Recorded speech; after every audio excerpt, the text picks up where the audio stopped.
দুশমনের কোনো রাজনৈতিক পরিচয় নাই, আমার নবীর দুশমনের কোনো ধর্মীয় পরিচয় নাই, আমার নবীর দুশমনের কোনো দেশীয় পরিচয় নাই।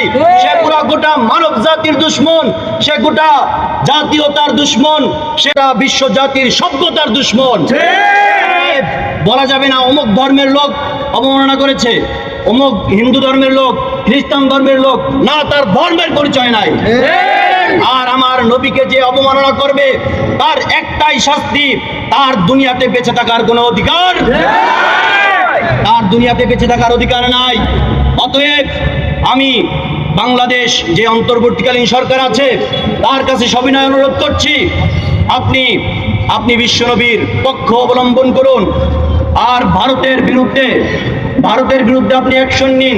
আমরা জানি আন্তর্জাতিক পরিমণ্ডলে আপনার একটা বিশাল একটা গ্রহণযোগ্যতা আছে। আপনি